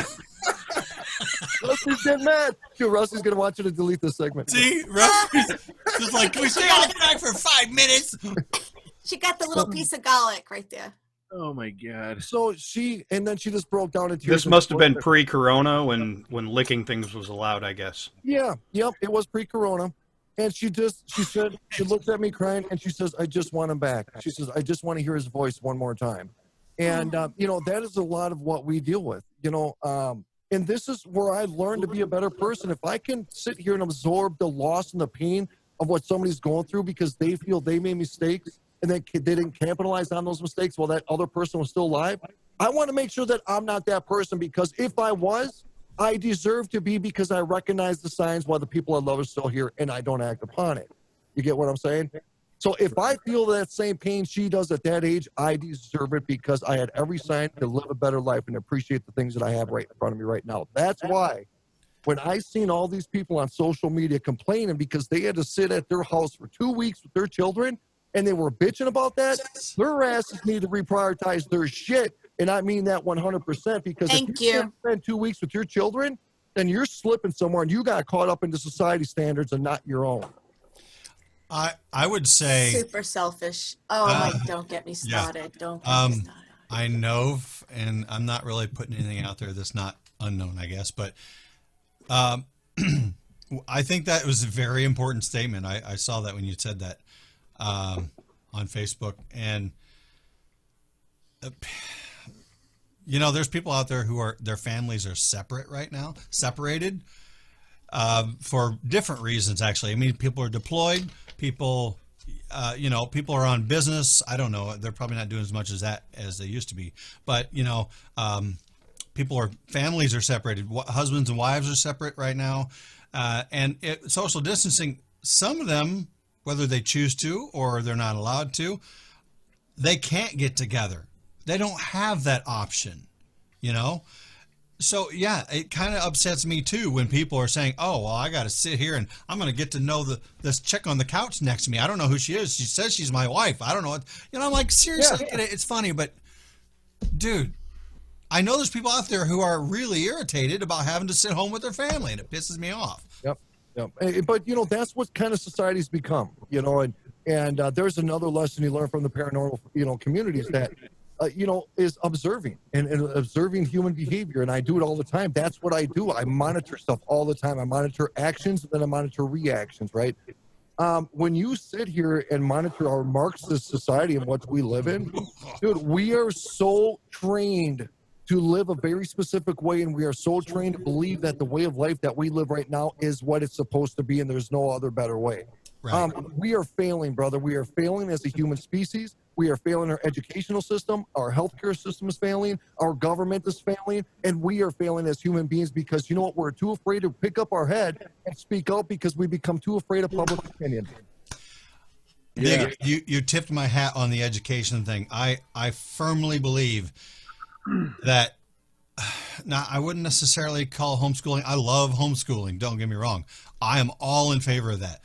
But even if you're sending your kids to public school or private school, whatever, if it's outside the home, the fact that you just turn your kids over because you have a job and your spouse has a job, and don't think it's the damn school system's fault when your kid is acting the way they act, or they're not learning what look, you can learn English and math and history and all this stuff, but that's to make money down the road. That's what that's what education in the school system is all about. It's about getting a damn job. But that doesn't teach our kids to become adults and to be good people and productive and generous people in their society, and teach them how to love and do relationships and be responsible and have integrity and build a damn character. And that pisses me off about the world we live in today. Melissa. So I'm a stay-at-home mom, stay-at-home wife. I'm serious. That is a full-time job right there. But that's the ultimate career. I send but Sean, to your point, I send my son to school. Sure you do. Because he's going to do, I mean, obviously I'm homeschooling now, but I didn't homeschool because I know I would not do a good job Because ADHD, scatterbrained, and I don't want him to catch that. I mean, I know you can't, it's not airborne, but I don't want him following in my example like that, especially when it comes to school. I mean, you guys know I'm in school now and I struggle with it because of how I can't keep a good schedule. But I have him, he's in Catholic school, he's in private school, and also their faith is stronger than mine. So I want him there, and I really don't have anything as far as what they have been teaching him, as far as values and morals. I really don't have any issues on what they're teaching him, except they argued with him. He went in there when we got back from Boston that one time, and he was arguing that TSA is bad, and the teacher's like, no, TSA is good. So that is like really the only argument I have with what they're teaching him. But they have strong faith, and they're doing, but as far as being a stay-at-home mom, I was really lucky that I was able to do that because, you know, because I was already retired from the military, and I'm an old mom. So I had that opportunity, but I'm homeschooling now. And I love it, but at the same time, it's really difficult, but I will do anything for my child. So it's not too difficult. You know what I mean? I love it. I don't have to worry about where he is all day. And so I am teaching him things now. So anyway, I just wanted to argue with you a little bit, Sean, about that. No, I think you're on point though. But, you know, sending them to school sometimes isn't because they don't feel like it. I'm unemployed, but they're going to do a better job than me in certain things. He's still going to learn his values from me, but the value system that I want him to learn, they're doing a better job than I am with that because it's Catholic and it's private. There's two things here that what you just said. First of all, I would never say that you are unemployed because you served your country for at least 20 years and retired. So kudos to you, my sister in arms. Number one, thank you. And number two, I forgot squirrel. There's a balance in there somewhere. Oh, I know what it was. I read something today. It really, it made me feel good about it. You know what? If there's a situation to where there's a stay-at-home mom, and these days it could be a stay-at-home dad, fine. The person who's out there making money is there to support the ultimate career at home of being there to do the things at the house and raise the children. That supports that, because that is what the home is, what's really important, because that's what society is going to be. That's where society comes from, is our homes and our families. This is just money. I don't care about it anymore. I'm tired of it. Mm-hmm. That's how I see it. You know, I think that I think in a lot of situations that the situation is unintentional when it comes to parents, because, you know, with our current status right now with jobs and the economy, a lot of people have to work 2 jobs just to be broke. And so, you know, you have the early childhood system, you have the after school programs. And I think what happens, because we can't afford daycares, we start as parents utilizing a lot of those school programs in a way as a babysitter program. So the more time we work, the less time we spend with our children, the more time our children spend their time at schools. We're not able to teach them the morals and values that were instilled in us as we grew up, and they start learning what society wants them to be, and then they wonder why they're on antidepressants. Go ahead. No, that's it. That's exactly the point. We rely on society way too much to raise our kids. Folks, stick around. We got another half hour coming up of Off Track right here with the one and the only Rocci Stucci from Rocci Stucci's Situation Room. You know what to do.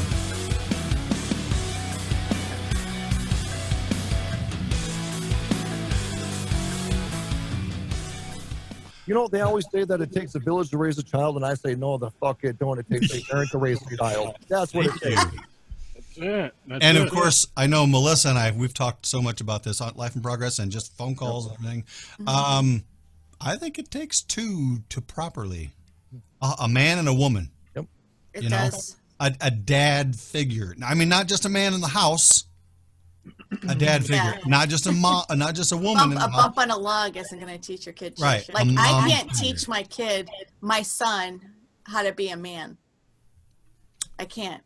I can't teach I can't teach a girl how to be a woman either. Some dudes can. But you know what? Also, I can't alone teach my sons the other side, that balance How part. to make a sandwich. Well, Sandwiches are important.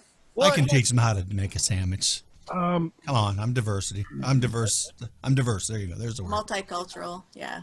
Well, I know. Sean says, "I'm diversity." Way to go, Joe Biden. I am diversity. I'm kind of brown. Shut What's up. up, Rusty? I think we should hold on. Let's just hold the voicemails over till next week because I got a whole freaking say. I got questions to ask. Well, hey, interrupt. Just jump in, man. No, he's saying we're not going to do voicemails this week. Yeah, right. I know. I'm just saying, whatever questions you guys got, just jump in there. So, Rusty, yes, sir. what do you Look think, at that brother? hat. Oh, look at that hat. What's up? Nice. Huh? One of our new sponsors, Penman Hats, they sent me this hat for free, bro. Oh. Pimp. In the box that came in, I didn't even want to scratch the box that came in. I felt all like. Let me see if I can name what style of hat that is. Is that Pimp. Is that a fedora? You're close, brother. You're close. Come on. Fedora? No. Crap. I'll tell you in a minute. That's not it. No.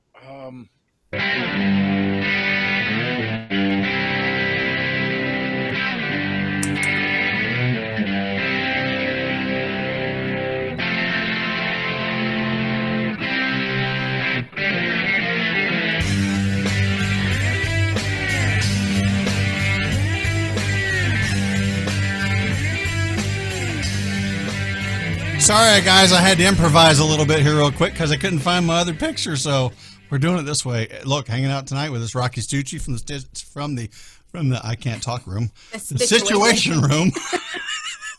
Hanging out with us tonight. Can Mr. Rocci tell everybody where to find your show? Tell us about your show and who all is on your show.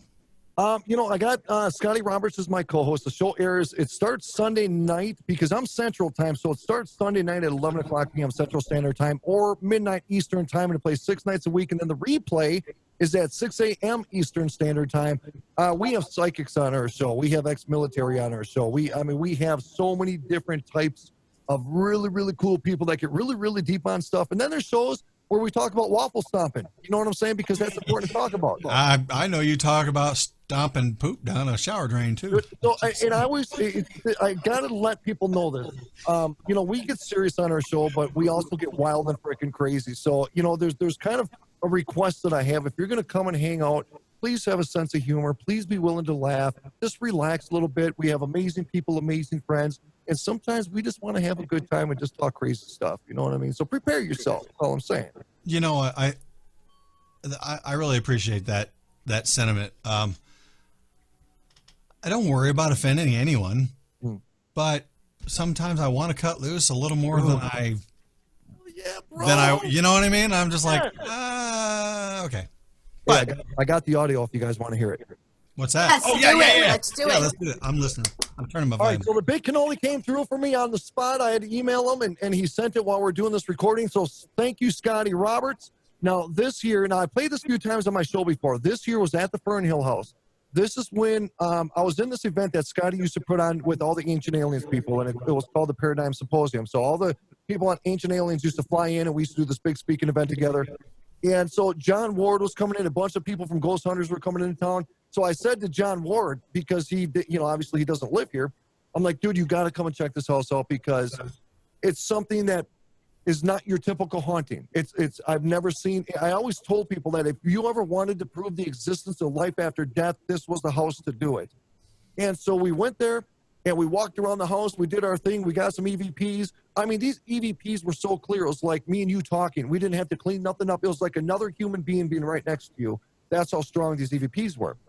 So the first time in over a year, we call it dead space, meaning that nothing is happening paranormally, right?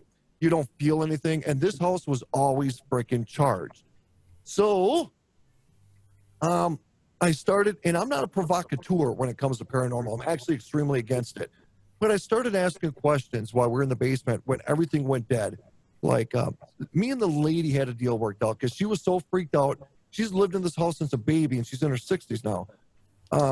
she wanted to sell the house because she couldn't take the hauntings anymore. And it's been there since she's been a kid. So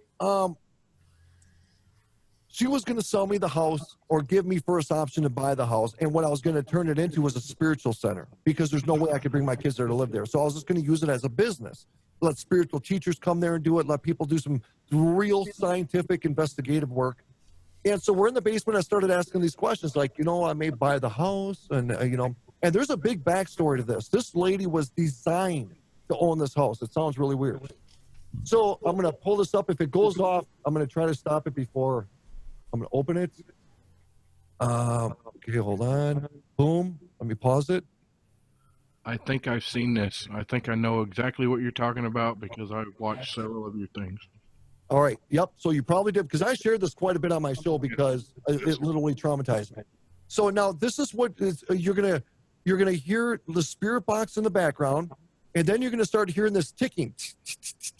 You're gonna hear a big explosion, and then you're gonna hear us freak out. So Chris, you're gonna have some work to do because John does drop a bad word. So get ready for timestamp thing.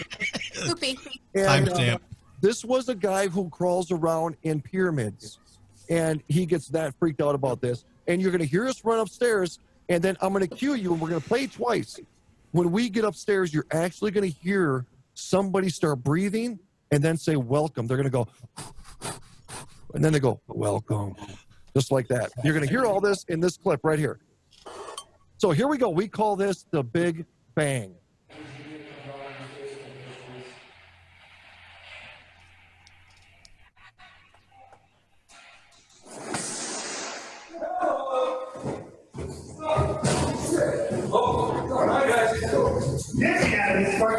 Wait. What's it over? Hello, thank you for the sound. All right, here comes the breathing. Hello, is anyone here? Right here. Welcome. Hey, thank you. Dude. Oh my God. I'm not lying. I still sleep with my lights on because of that sound. Oh, so man. loud that it went my through legs. your body. It went through your body like something exploded. There wasn't actually a dog there? Nothing. I have goosebumps on my stomach, man. I have them everywhere. Dude, the entire house was empty. The only thing that was in the house was 2 bar stools up in the kitchen. We threw them, we dropped them, we went and slammed windows, we checked everything. But here's the weird part. When we had the entire house mic'd up, that actually came from the dining room upstairs, but we felt that power go through our bodies in the basement. Wow. Dude, okay, so when we slow it down 60 times, I don't have that here, but if you slow this audio down 60 times and you hear that big bang, right at the end of the big bang, you hear a like it was an effing gun, dude. Oh. Wow. Oh, man. Shotgun? That's what it sounded like. When you slow it down and listen to that big explosion, right after the explosion, you hear. All right, can I play it again? Yeah, play it again. All right, now you guys know I feel what like to listen Gilly for. listened to this. So enjoy, folks. Here we go. Okay. Wait.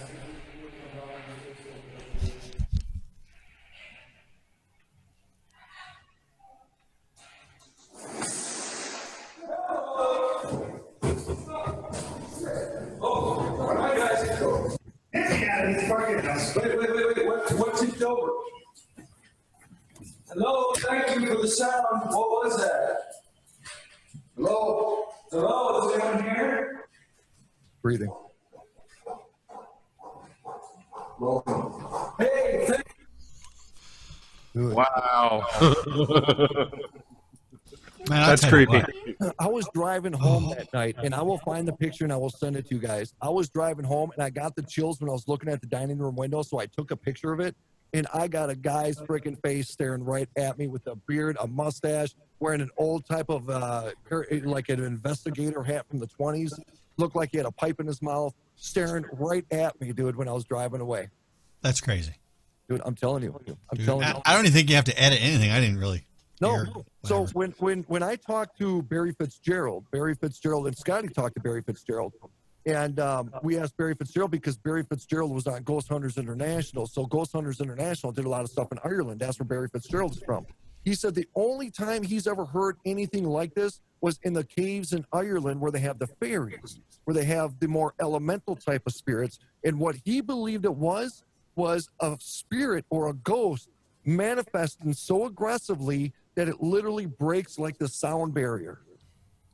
That's his working theory. That's crazy, dude. Wow. Okay, I really, really, really want to experience more of this.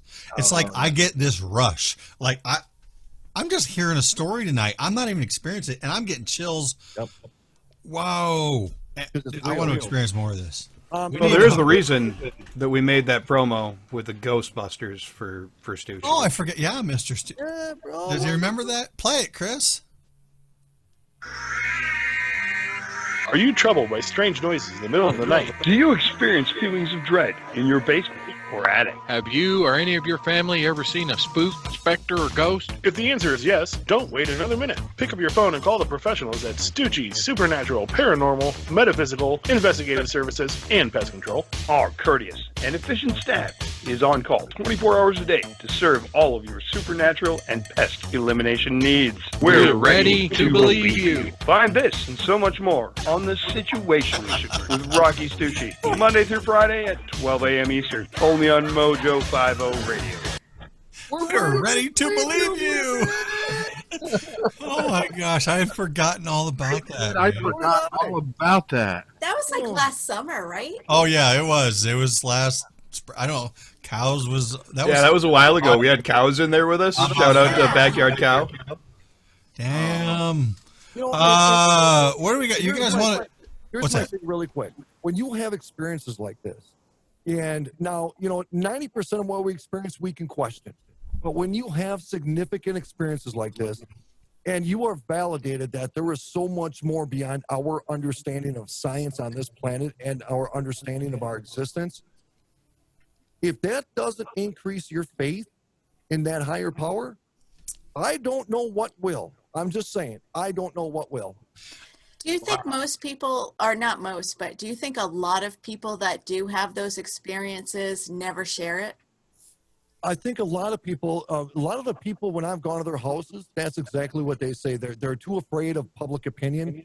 They're too afraid of people tell them that they have a psychological issue or that they're crazy. So a lot of people keep their lips zipped their entire life. There's so many people that have ridiculed me for doing this, but then when nobody else is around, they pull me aside. They're like, dude, yeah, I got to tell you this, I did possibly have this one experience, but I didn't want to say anything. It's like, dude, you gave me shit for 4 days because of what I do. Now you're pulling me aside and talking your lips? What?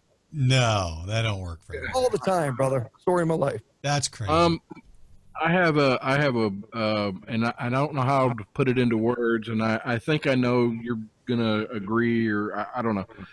Do you think that being in a dream state, like when you're sleeping and you're most of your dreams happen in that area between sleeping and waking up, that you are more receptive and or able to possibly communicate with loved ones that have passed because of of whatever that area is?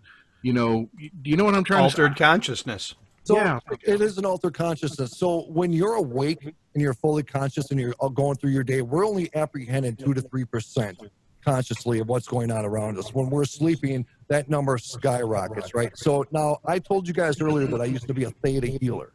A theta healer is somebody who can manifest in a meditative state going into the theta brain wave, which is one of the brain waves you are when you're in that realm sleep, when you're in that sleeping state. And that's where they do their psychic work. That's where they do their reprogramming of DNA. That's where they work on their psychological issues. That's where you work on repressed memories, on trying to do that physical healing. So 100% yes, Brother Rusty, is that the more relaxed your mind is when you're waking up or going to sleep or waking up in the middle of the night, your brain is not thinking about the crazy world we live in. It is relaxed and more receptive. And that's where they reference little children. Little children's brains aren't saturated with the world. Children only know what they know in that bedroom and their toys. And so you see a lot of children that talk with ghosts and have that ghostly friend. So yes, brother, my dad has experiences all the time in that realm, the wake realm. Yes. And that's where he has the most significant experiences. And we validated that through EVPs in my parents' house. Wow. You know, you hear about, and I think Rusty and I think maybe we've just talked about it on the show before. I know I've mentioned it. And it's probably a kind of a common dream. I think someone's even made it into a movie or something, partially, to where you kind of wake up. You're dreaming, but in you dream that you wake up in bed, and there's that black figure standing at the foot of your bed, and you cannot move. Paralysis. Yes, paralysis. And the next thing you know, you feel like someone is crushing you. Yeah. And there's nothing touching you, but it's just like, I'm getting chills thinking about it already. And there's nothing you can do, and you feel the breath just being pushed out of you, and you just feel, and then all of a sudden you snap out of it, you know. And I'm thinking, I almost died. And someone says that's almost true. Is that a bad touch from a ghost? Yeah, bro. Ooh, slightly. Bad touch.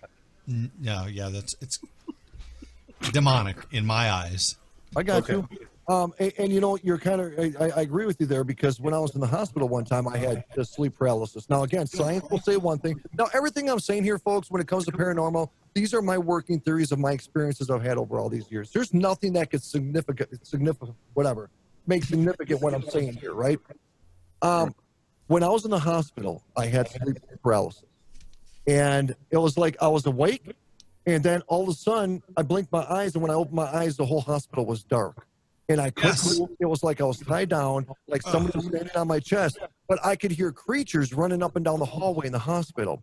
Now, the reason why I felt this to be a spiritual experience now, because I am an empath. I can go to a location anywhere and be like, there's shit going on here. I just know instantly if something is haunted or not, because I'm used to the energies now.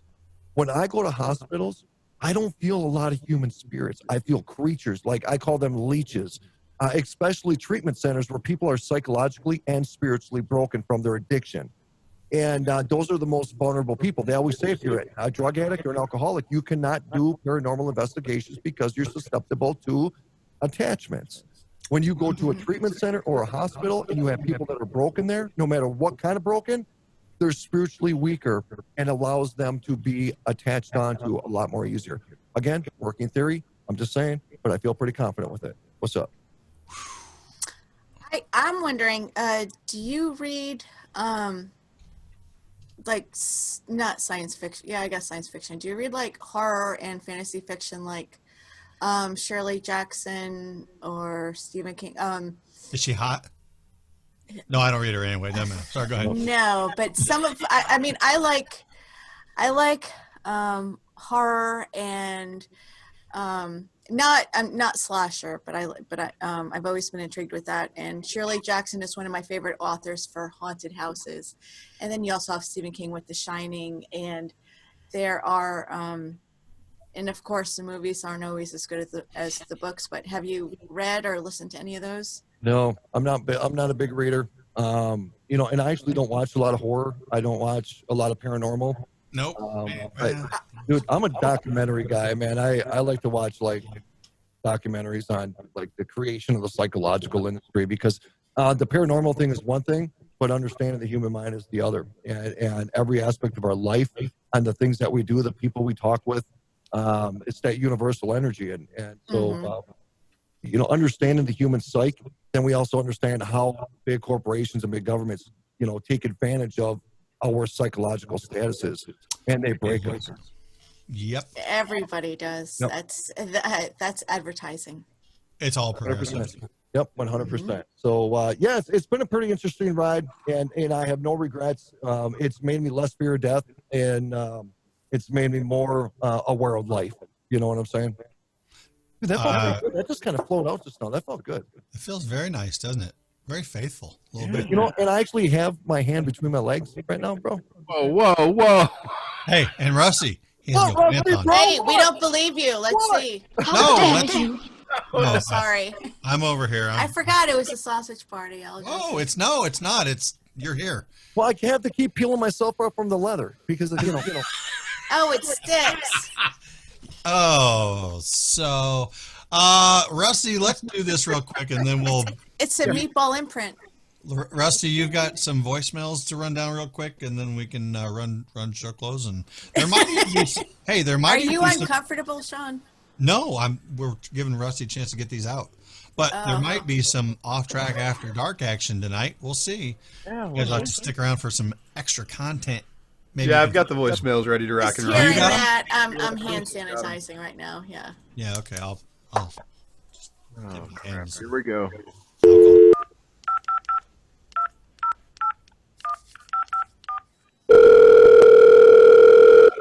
That's loud.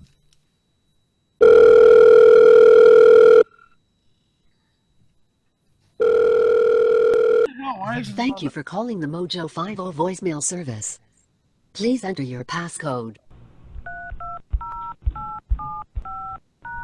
Rusty Lugnuts. Oh, Rusty. I'm sorry.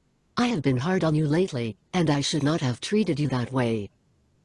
We should be polite to each other until we both find out where we should be in this relationship. Until then, I will just give you the voicemails. Please hit Where are pound. your answering service? Day 1.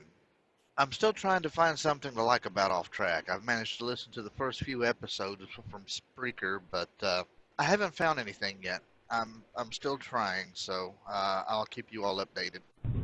Off Track really brings the world together. Hasn't they all turned it off at the same time? What? I don't know. I don't know. What? Yeah, I know who that was. That was that one guy. That one. Here, you guys should see this. You know that guy. Mm-hmm. Yeah, he can't talk right now, so he's using the robot voice. He has a tracheotomy, so he can. Oh, Is that Mike? so cute. Yeah, that's Yes. Indiana Mike. Yeah, that's as Rocky would know him as Mike Yoda. Hi, Mike. Yahudi. Yahudi. He's in a recovery facility right now up in Indiana. Yeah, he's taking one of Rusty's little friends. Yeah, I see that. He's got my little It's a midget. midget nurse. What the hell? Yeah. Oh, that's a midget? You've never seen one. Yes, I have. I seen a midget pop out of a suitcase once and got romped and got put back in the suitcase and the dude left with it. I don't even want to know what romped meant, but Yeah, you do, bro. We got shit to talk about. Come on. Oh my God, how long Sorry, is Rusty. this intro? Sorry, Rusty. Stay tuned. Oh, hey, dude, I've been listening to y'all's show for a while now, ever since I got laid off from the petting zoo. Turns out having petting's against policy. Like, what? A petting zoo?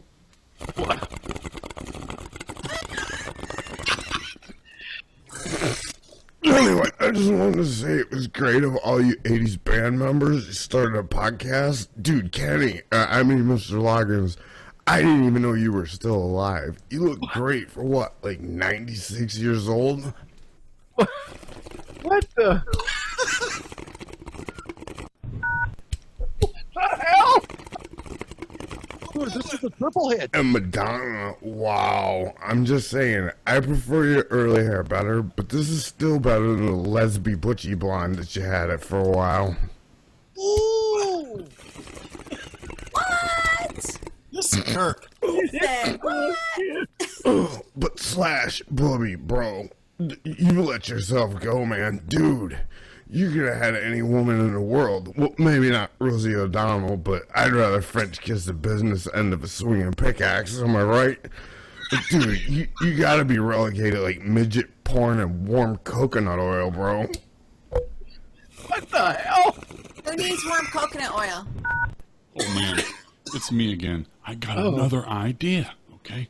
Oh no. This time is a little bit less complicated. Not so many moving pictures, right? So we get Rusty Lugnuts. Make some nuts. Put them in a jar. Not his, obviously. He doesn't have any. But you take and you get some nuts. You put them in. You put a little label on there saying, Rusty's Red Hot Nuts. You know, Andy J had those. He shot those out, didn't he?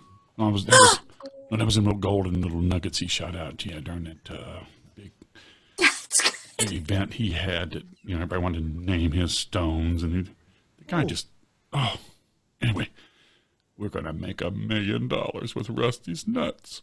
Ooh! The first thing that thing's ever produced. No, that guy. Anyway, it's good to see. No, Mom. I'm not using your cell minutes. Where's my pizza rolls? God, no wonder Dad left you. Oh, shit, gotta go. Ugh. This is George calling from the Fruithurst Public Library, calling for Rusty Lugnitz. We need to talk about the midget porn books that were checked out. They're a little overdue. If you could return those right away, we got this other guy, a Squim something or other, looking for him. Day 3. I still He was haven't gonna found pay anything his to like dues, about but he Off was a little Track. short. I think that I need to be able to spend more time dedicated to fully listening to the show instead of listening while at work. So I've decided to go ahead and do my listening and dedicate my weekend time I got at home since I drive during the week. So maybe I can pay more attention and find something in the nooks and crannies actually worth We told liking people to about find Off Track. something they liked about Off Track, Day and he took us 6. seriously. First day able to listen at the house, and I've already been banned from listening to Off Track at the house. Apparently my wife is worried that it's not good for the mental health of our children to listen to the show after the first couple of episodes that were played. So told this guy I'm going to have to figure out a different way of being able to do my research. Well, you have no more messages. Thank God. If you would like to hear your messages again. Thank you. And before I forget, can you give the phone and PIN number back to Chris Branham? I really, really miss him. I would let his fingers do the walking across my keypad anytime. Ooh! What the hell? Wow. Your answering service is cheating on you, Rusty. I That's did that one. pretty bad. That's why the sticky keyboard problem, bro. Exactly. Yeah. Chris, you need some rubbing alcohol and one of them for your keyboard. This is wrong. This is not good. Oh, well, you did it, so it's wrong. That guy who was smoking a lot of weed there, that sounds like a guy on that other show I do. It does sound like a guy on that other show. That Kirk the Ding Ding guy, Venomous Kirk. Yeah. I don't think my body could handle a bong hit anymore, man. I don't think I could do it. I think I'd explode. Yeah. I think the last time I hit one of them was I was 17 years old. Oh yeah, no, yeah. I've seen a documentary, so I don't, we don't. Yeah, I can't picture Stucci ever having done that. Look, we just got a couple minutes here, guys. We'll wrap it up. I mean, at least for this segment, because there might be a little bit after this. We'll see what happens. But Rocci Stucci from the Situation Room and Shut Up and Listen. No, that's done. Oh, no more. Oh, I got juice on that, but I won't bring it on the air. Oh, okay. Dang it. See, I did not know that. Yep. Huh. But you and Scotty Roberts really knock it down. You're knocking boots over there in the Situation Room every day. 12 They are really good together. Well, I wonder how he works in the shadow of Scotty like he does. I mean, that's true. Scotty is his time filler. He's been on TV and stuff. It's like, how do you do it, man? It's really cool because Scotty, Scotty's a genius. He's a super smart dude, and I mean, he's part of the academic community, and so I really push Scotty's limits when I bring him on the show because I force him to be the guy he doesn't want to be on the air. I mean, I got that guy to admit on the radio that he stuck his finger in his butthole because he was so constipated and he needed to turn his hard rock poop into mashed potatoes so he could poop. Scotty Roberts don't do that stuff. You don't ever talk about What those does things. it mean to be part of the academic community? He's a teacher? He's part of this academia site, academia.us or academia.gov or something like that. And then he posts his research on these, and then they sit there with other scientists, and then they collaborate with their findings. And most of his work is ancient Egypt. So to get Scotty Roberts to come on the show, to say the things, to do the things, it's raw, it's intense. He gets shell-shocked, and people see it and hear it in his voice. And gentlemen, I'm telling you, that's brilliant freaking radio. You know what I'm saying? And he'll never be able to run for office. You think next time I can get both? Hell no. You think next time I can get both of you on Off Track? Dude, we'd love to. Scotty and I duel all the freaking time in all situations. What's up now? All about it. You guys heard it right here. Wow. Stucci in the Situation Room, Mojo 50, 12 a.m. Eastern, 11 Central. every night, Monday through Friday. Mojo 50, iHeartRadio. What, top 100s in iTunes? 26, bro. 26? Woo! Climb that ladder. Go get some. Check it out. Love you guys. Thanks for joining us again this week. Stick around. There might be some off track after dark. Look it up. Go find it. Love you guys. See you next week.